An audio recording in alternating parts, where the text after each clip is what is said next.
ಪಹಲ್ಗಾಮ್ನ ಪ್ರತೀಕಾರಕ್ಕೆ ಭಾರತ ಸನ್ನದ್ಧವಾಗಿರುವಂತಹ ಸ್ಥಿತಿ ತಲುಪಿದೆ. ನಾಳೆ ಬಹಳ ಇಂಪಾರ್ಟೆಂಟ್ ಎಕ್ಸರ್ಸೈಸ್ ದೇಶದಾದ್ಯಂತ ನಡೀತಾ ಇದೆ. Mach drill. ಪಾಕ್ ವಿರುದ್ಧ ಸಮರ ಸಾರಿ ಬಿಡುತ್ತಾ ಭಾರತ ಅನ್ನುವಂತಹ ಒಂದು ಪ್ರಶ್ನೆ ಇದೆ. ನಾಳೆ ದೇಶದಾದ್ಯಂತ ಯುದ್ಧದ ಮಾಕ್ ಡ್ರಿಲ್ ಅನ್ನ ನಡೆಸಲಾಗುತ್ತೆ. ಗೃಹ ಸಚಿವಾಲಯದಿಂದ ನೋಟಿಫಿಕೇಶನ್ ಹೊರಡಿಸಲಾಗಿದೆ. ಮಾಕ್ ಡ್ರಿಲ್ ಮೂಲಕ ಯುದ್ಧಕ್ಕೆ ಮುನ್ಸೂಚನೆನ ಪ್ರಿಪೇರ್ಡ್ನೆಸ್ ಅನ್ನ ತೋರಿಸೋ ಭಾಗ ನಾನು ಒಂದು ಪ್ರಶ್ನೆ. ಪಾಕ್ ಗಡಿಯನ್ನ ಹೊಂದಿಕೊಂಡಂತೆ ಇರುವಂತಹ ರಾಜ್ಯಗಳನ್ನ ಪ್ರಮುಖವಾಗಿ ಫೋಕಸ್ ಮಾಡಲಾಗ್ತಾ ಇದೆ. ದೇಶದ 244 ಸಿವಿಲ್ ಡಿಫೆನ್ಸ್ ಜಿಲ್ಲೆಗಳಲ್ಲಿ ಮಾಕ್ ಡ್ರಿಲ್ ಅನ್ನ ನಡೆಸಲಾಗುತ್ತೆ. ಕೇಂದ್ರ ಗೃಹ ಸಚಿವಾಲಯದಿಂದ ಮಾಕ್ ಡ್ರಿಲ್ ಕುರಿತಂತೆ ಸೂಚನೆಗಳು ಹೊರಬಿದ್ದಿದೆ. ನಾಳೆ ಭಾರತದಲ್ಲಿ ಮೊಳಗಲಿದೆ ಸೈರನ್, ಕಗ್ಗತ್ತಲ ಸಮರಾಭ್ಯಾಸ, ಕ್ರಾಶ್ ಬ್ಲಾಕ್ಔಟ್ ಅಂತ ಅದನ್ನ ನಾವು ಕರಿತೀವಿ. ಯುದ್ಧ ಘೋಷಣೆ ಆದ್ರೆ ಜನ ಏನ್ ಮಾಡಬೇಕು, ಜವಾಬ್ದಾರಿ ಹೇಗೆ ನಿಭಾಯಿಸಬೇಕು, ಅಕ್ಕಪಕ್ಕದವರನ್ನ ಹೆಂಗ್ ರಕ್ಷಣೆ ಮಾಡ್ಕೊಳ್ಬೇಕು, ಮತ್ತು ಎದುರಾಳಿ ದೇಶದ ವಿಮಾನಗಳಿಂದ ನಮ್ಮ ಮನೆಯನ್ನ, ನಮ್ಮ ಅಕ್ಕಪಕ್ಕದ ಪ್ರದೇಶಗಳನ್ನ ಹೆಂಗೆ ರಕ್ಷಣೆ ಮಾಡ್ಕೊಳ್ಬಹುದು ಅದನ್ನೆಲ್ಲ ತೋರಿಸುವಂತಹ ಕೆಲಸ. ಹೆಂಗಿರುತ್ತೆ ಹಾಗಾದ್ರೆ Mach drill?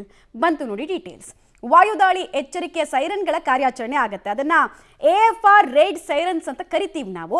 So ಇದೇನಕ್ಕೆ usually use ಮಾಡ್ತಾರೆ ಅಂದ್ರೆ, ವಾಯು ಮಾರ್ಗದಲ್ಲಿ ಶತ್ರುಗಳದ ವಿಮಾನವನ್ನ ಡಿಟೆಕ್ಟ್ ಆಗ್ತಿದ್ದಂಗೆ ಒಂದು ಸೈರನ್ ಮುಳುಗುತ್ತೆ. ಅದು ಮುಳುಗಿದ ತಕ್ಷಣ ನೀವು ಸೇಫ್ ಪ್ಲೇಸಿಗೆ ಹೋಗಬೇಕು ಅನ್ನೋ ಒಂದು ಮಾಕ್ ಡ್ರಿಲ್ನ ಭಾಗ. ಅದನ್ನ ನೀವು ನಾಳೆ ನೋಡ್ತೀರಾ. ಪ್ರತಿಕೂಲ ದಾಳಿ ವೇಳೆ ನಿಮ್ಮನ್ನ ನೀವು ಹೆಂಗೆ ಸೆಕ್ಯೂರ್ ಮಾಡ್ಕೊಳ್ಬೇಕು, ಹೆಂಗೆ ರಕ್ಷಿಸ್ಕೊಳ್ಬೇಕು ಅನ್ನೋದನ್ನ ನಾಳೆ ಸಾರ್ವಜನಿಕರಿಗೆ ಜಾಗೃತಿ ಮೂಡಿಸಲಾಗುತ್ತೆ.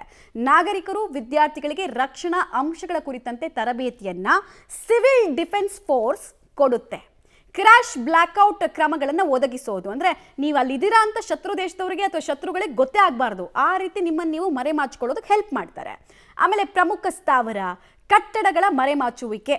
1971 ಕಂಪ್ಯಾರಿಸನ್ ಮಾಡ್ತಿರೋದ್ರಿಂದ ಹೇಳ್ತಿದ್ದೀನಿ. ತಾಜ್ ಮಹಲ್ನೆಲ್ಲ ಕಂಪ್ಲೀಟ್ ಬ್ಲ್ಯಾಕ್ ಕಾರ್ಬನ್ ಶೀಟ್ನಿಂದ ಕವರ್ ಮಾಡಿಬಿಟ್ಟಿದ್ರಂತೆ. ಮನೆಗಳನ್ನು ಬ್ಲ್ಯಾಕ್ ಕಾರ್ಬನ್ ಶೀಟ್ಗಳಿಂದ ವಿಂಡೋಗಳನ್ನು ಕವರ್ ಮಾಡಿಬಿಟ್ಟಿದ್ರಂತೆ. ಸ್ಥಳಾಂತರಿಸುವ ಯೋಜನೆ ಮತ್ತು ಅದರ ಪೂರ್ವಾಭ್ಯಾಸಕ್ಕೆ ಸೂಚನೆಗಳನ್ನು ಕೂಡ ನಾಳೆ ಹೆಂಗೆ ಮಾಡ್ಕೊಳ್ಬೇಕು ಅನ್ನೋದನ್ನ ಕೊಡ್ತಾರೆ. ಪ್ರಮುಖವಾಗಿ ಪಂಜಾಬ್, ಗುಜರಾತ್, ರಾಜಸ್ಥಾನ್ ಎಲ್ಲ ಫೋಕಲ್ ಪಾಯಿಂಟ್ ಆಗಿರುತ್ತೆ. ಭಾರತ ಮತ್ತು ಪಾಕ್ ನಡುವೆ ಯುದ್ಧದ ಛಾಯೆ ಆವರಿಸಿದೆ. ಮಾಕ್ ಡ್ರಿಲ್ ಹೆಂಗಿರುತ್ತೆ? 54 ವರ್ಷಗಳ ಬಳಿಕ ದೇಶದಾದ್ಯಂತ ತೀವ್ರತೆ ಕಾಣಿಸ್ತಾ ಇದೆ.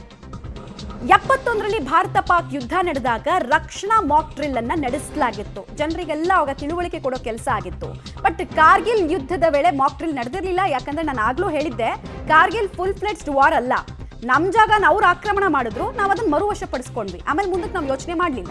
ಹಿಂಗಾಗಿ ಮಾಕ್ ಡ್ರಿಲ್ನ ಅವಶ್ಯಕತೆ ಅವಾಗ ಬಿದ್ದಿರಲಿಲ್ಲ. ಬಟ್ ಈಗ ಬೀಳುತ್ತೆ. ಕಾರಣ ವಲ್ನರಬಲ್ ಪೊಸಿಷನಲ್ಸ್ ಅಲ್ಲಿ ಕೆಲ ಸಿಟಿಗಳಿದ್ದಾವೆ.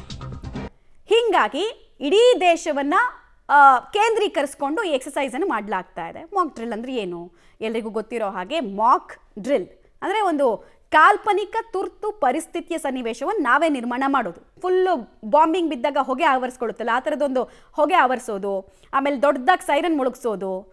ಇದರಲ್ಲಿ ಸರ್ಕಾರ, ಭದ್ರತಾ ಸಿಬ್ಬಂದಿ, ಸಾರ್ವಜನಿಕರ ಸಿದ್ಧತೆ ಹೆಂಗೆ, ನಿಮ್ಮ ಪಕ್ಕದಲ್ಲೇ ಈ ಥರದ್ದು ಶಬ್ದಗಳು ಅಥವಾ ಹೊಗೆ ಆವರಿಸಿದಾಗ ನಿಮ್ದು ಹೆಂಗಿರಬೇಕು ವರ್ತನೆ, ಅದನ್ನೆಲ್ಲ ಹೇಳ್ಕೊಡ್ತಾರೆ. ನೈಜ ಘಟನೆಯಂತೆ ಇಡೀ ಸನ್ನಿವೇಶವನ್ನು ಕ್ರಿಯೇಟ್ ಮಾಡಲಾಗತ್ತೆ. ಕಂಪ್ಲೀಟಾಗಿ ಕ್ರಿಯೇಟ್ ಮಾಡ್ತಾರೆ. ಯಾರೋ ಒಬ್ರು ಮಾಸ್ಕ್ ಹಾಕೊಂಡು ಬರೋರು, ಕೈಯಲ್ಲಿ ಗನ್ ಇಟ್ಕೊಂಡಿರೋರು ಕಾಣಿಸಿದಾಗ ನೀವು ಅಕಸ್ಮಾತ್ ಕಾಣಿಸಿದ್ರೆ ನೀವೇನು ಮಾಡಬೇಕು ಅದನ್ನೆಲ್ಲ ತೋರಿಸ್ತಾರೆ. ಮತ್ತು ನಿಮ್ಮ ಅಕ್ಕಪಕ್ಕದ ಬಿಲ್ಡಿಂಗ್ಗಳನ್ನು ಹೆಂಗೆ ರಕ್ಷಣೆ ಮಾಡ್ಕೊಳ್ಬೇಕು, ಯಾವ ಮಟೀರಿಯಲ್ಸನ್ನು ಪರ್ಚೇಸ್ ಮಾಡಬೇಕು ಹೇಳ್ತಾರೆ. ಯಾವುದೇ ಹಾನಿ ಆಗದಂತೆ ಎಚ್ಚರಿಕೆಯನ್ನು ವಹಿಸಲಾಗುತ್ತೆ. ಮಾಕ್ ಡ್ರಿಲ್ನಲ್ಲಿ ಯೂಶಲಿ ಯಾವುದೇ ಹಾನಿ ಆಗಲ್ಲ. ನೀವು ಕಾಲೇಜಸ್ನಲ್ಲೆಲ್ಲ ಈ NCC NSS ಕ್ಯಾಂಪ್ ನೋಡಿದರೆ ಅರ್ಥ ಆಗ್ಬಿಡುತ್ತೆ. ಅಲ್ಲೆಲ್ಲ ಈ ಅಗ್ನಿ ಬಿದ್ದಂಗೆ ಬಿಲ್ಡಿಂಗಿಗೆಲ್ಲ ಒಂದು ಮಾಕ್ ಡ್ರಿಲ್ ಮಾಡ್ತಾರೆ ಗೊತ್ತಾ, ಅದೇ ಥರ ಇರುತ್ತೆ ಅಷ್ಟೇ. ಏನು ಹ್ಯೂಜ್ ಡಿಫ್ರೆನ್ಸ್ ಏನಿರಲ್ಲ. ಸಂಕಷ್ಟದ ಸನ್ನಿವೇಶಗಳನ್ನು ಅಣಕು ಪ್ರದರ್ಶನ ಮಾಡಿ ಅಭ್ಯಾಸವನ್ನ ಮಾಡಲಾಗುತ್ತೆ. ಬಿಕಾಸ್ ನಮ್ಮ ಈ ಪೀಳಿಗೆಗೆ ಯುದ್ಧವನ್ನು ನೋಡಿ ಗೊತ್ತಿಲ್ಲ, ಕೇಳಿ ಮಾತ್ರ ಗೊತ್ತಿದೆ. ಸಾರ್ವಜನಿಕ ಸ್ಥಳದಲ್ಲಿ ಭದ್ರತೆ, ಜನರ ರಕ್ಷಣೆಯ ಸಾಮರ್ಥ್ಯ ಬಲಪಡಿಸುವಂತಹ ಉದ್ದೇಶ ಕೂಡ ಮಾಕ್ ಡ್ರಿಲ್ದು ಆಗಿದೆ. ಮತ್ತು ಎಲ್ರಿಗೂ ಕೂಡ ನಾವು ನಿಮ್ಮನ್ನು ರಕ್ಷಿಸ್ತೀವಿ, ನೀವು ನಮಗೆ ಸಾಥ್ ಕೊಡಬೇಕು ಅಂತ ಒಂದು ಮೆಸೇಜ್ ಪಾಸ್ ಆಗುತ್ತೆ ಅಷ್ಟೇ, ಒಂದು ಚೈನ್ ಲಿಂಕ್ ಸೃಷ್ಟಿಯಾಗೋದಕ್ಕೆ. ಶತ್ರು ದಾಳಿ ವೇಳೆ ಸಾರ್ವಜನಿಕ ಸುರಕ್ಷತೆಯನ್ನು ಖಾತ್ರಿಪಡಿಸೋದಕ್ಕೆ ಹೆಂಗೆ ತಯಾರಾಗಿದ್ದೀವಿ ನಾವು, ಸರ್ಕಾರಗಳು ಹೆಂಗೆ ಕೈ ಜೋಡಿಸ್ತಾ ಇದ್ದಾವೆ ಎಲ್ಲ ನೋಡ್ತಾರೆ. ಯಾವುದೇ ತುರ್ತು ಸಂದರ್ಭದಲ್ಲಿ ರಾಜ್ಯ ಸರ್ಕಾರ, ಪೊಲೀಸ್ ಇಲಾಖೆ, ಆರೋಗ್ಯ ಇಲಾಖೆ ಹೆಂಗೆ ಕೆಲಸ ಮಾಡುತ್ತೆ, ಸಾಮರ್ಥ್ಯ ಹೆಂಗಿದೆ ಇವ್ರದ್ದು. ಈಗ 3 ದಿನ ಪವರ್ ಕಟ್ ಆಗೋಯ್ತಪ್ಪ, ಸೊ ಅಣುಸ್ಥಾವರಗಳ ಮೇಲೆ ಅಥವಾ ಇನ್ಯಾವುದೋ ಹೈಡ್ರೋ ಎಲೆಕ್ಟ್ರಿಕ್ ಪ್ರಾಜೆಕ್ಟ್ಗಳು ನಡೆಯುವಂತಹ ಜಾಗದಲ್ಲಿ ಥ್ರೆಟ್ ಬಂತು, ಅವಾಗ ಕಟ್ ಮಾಡಬೇಕಾಗಿ ಬಂತು. ಹೆಂಗೆ ನಿಭಾಯಿಸ್ತಾರೆ ಸರ್ಕಾರಗಳು ಅದನ್ನೆಲ್ಲ ನೋಡೋದಕ್ಕೋಸ್ಕರ ಕೂಡ ಮಾಕ್ ಡ್ರಿಲ್ಲು ತುಂಬ ಇಂಪಾರ್ಟೆಂಟ್ ಆಗುತ್ತೆ. ಜನರಲ್ಲಿ ತುರ್ತು ಸನ್ನಿವೇಶದ ಬಗ್ಗೆ ಜಾಗೃತಿಯನ್ನು ಮೂಡಿಸೋದು ಪ್ರಮುಖ ಉದ್ದೇಶ ಆಗ್ತಿದೆ. ಏನೇ ಆಗ್ಬೋದು ಮುಂದೆ, ಬಟ್ ನಿಮಗೊಂದು ಅರಿವಿರಲಿ ಅಂತ. ಜನರನ್ನು ಸುರಕ್ಷಿತವಾಗಿ ಇಟ್ಕೊಳ್ಳೋದಕ್ಕೆ ತರಬೇತಿಯನ್ನು ಕೊಡೋದು ಕೂಡ ಬಹಳ ಮುಖ್ಯವಾದಂತಹ ಭಾಗ ಆಗ್ತಿದೆ. ನಿಮ್ಮವರು ಮತ್ತು ನಿಮ್ಮನ್ನು ಶೆಲ್ಗಳಿಂದ ಅಥವಾ ವಾಯುದಾಳಿಗಳಿಂದ ರಕ್ಷಿಸಿಕೊಳ್ಳೋದು ಹೇಗೆ ಅನ್ನೋದನ್ನ ತೋರಿಸ್ತಾರೆ. ಒಂದಿನದ ಎಕ್ಸಸೈಸ್ ಅಲ್ಲ ಇದು. ಇನ್ನು ಮುಂದೆ ಇದು ತುಂಬ ಇಂಪಾರ್ಟೆನ್ಸನ್ನು ಪಡ್ಕೊಳ್ಳುತ್ತೆ. ನಾಳೆಯಿಂದ ಸ್ಟಾರ್ಟ್ ಆಗುತ್ತೆ.